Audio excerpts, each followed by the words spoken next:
Theatre হল বুলিয়েই জাক-জমকতা জৰুৰী নেকি? দৰ্শকৰ মাজেৰে নায়ক নায়িকাই এণ্ট্ৰি নকৰিলে সমাদৰ লাভ নকৰে নেকি?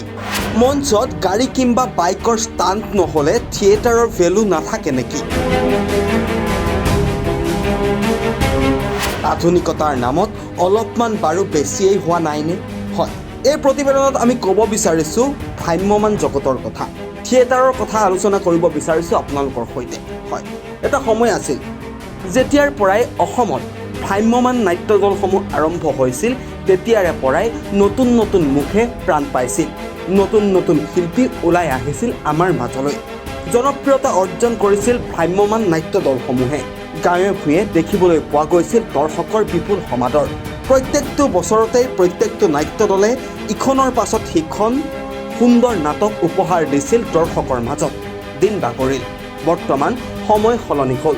বৰ্তমান জনতাক লাগে অত্যাধুনিকতা, বৰ্তমান দৰ্শকক লাগে নতুনত্ব, বৰ্তমান দৰ্শকক লাগে জাক-জমকতা, যাৰ বাবেই নেকি আজিৰ থিয়েটাৰসমূহৰ এই অৱস্থা।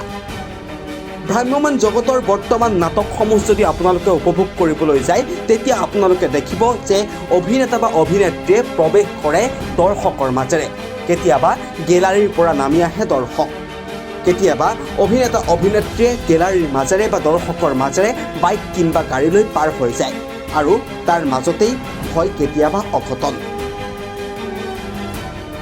এনেকুৱা বহু উদাহৰণ আছে জাক-জমকতা বা আধুনিকতাৰ নামত ভ্ৰাম্যমান থিয়েটাৰত কেনেকুৱা ধৰণৰ অঘটন হৈছে, তাৰ উদাহৰণ আমি বা আপোনালোকে নিশ্চয় আগতে দেখি আহিছে। কিন্তু এটা প্ৰশ্ন হৈছে, আধুনিকতা নাথাকিলে দৰ্শকে নাটকসমূহ আদৰি নল'ব নেকি? এয়া হয়তো এক প্ৰকাৰৰ ভুল ধাৰণা। যদি কাহিনী সুন্দৰ হয়, যদি সংলাপ সুন্দৰ হয়, যদি অভিনয় সুন্দৰ হয়, তেন্তে নিশ্চিতভাৱে কোনো জাক-জমকতাৰ প্ৰয়োজন নাই। কাহানীৰ দৰে আজিও দৰ্শকে আদৰি ল'ব সকলোবিলাক নাটক। কিন্তু নাটকৰ নামত কৰা এনে বহুৱালি বা এনে আধুনিকতাৰ ফলত আমাৰ যি পুৰণি শালীনতা, সেই শালীনতা যাতে বিনষ্ট কৰিব নালাগে, সেই দাবী এতিয়া প্ৰত্যেকগৰাকী দৰ্শকৰ।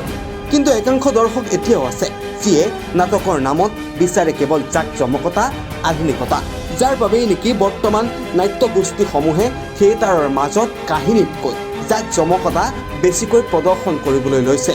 কাহিনী যিমান দীঘল তাতকৈ বেছি থাকে বৰ্তমান সময়ত জাক-জমকতা কিংবা ষ্টাণ্ট। কিন্তু এইবোৰ বন্ধ হ'ব লাগে। পূৰ্বৰ দৰেই যদি শালীনতা বজাই ৰাখি নাটক পৰিৱেশন কৰা হয়, তেন্তে নিশ্চিতভাৱে দৰ্শকে আদৰি ল'ব। যদি এনেকৈ আধুনিকতা কিংবা জাক-জমকতাৰে নাটক বা থিয়েটাৰ প্ৰদৰ্শন কৰা হয়, তেন্তে হয়তো আমাৰ যি পুৰণি সাংস্কৃতিক এনাজৰী বা সাংস্কৃতিৰ শিপাডাল, সেই শিপাডাল হয়তো কোনোবা দিনা ছিগি পৰিব। আপুনি এই সন্দৰ্ভত কি কয় জনাওক কমেণ্ট বক্সত। ব্যুৰ' ৰিপৰ্ট, খাটাং সংবাদ।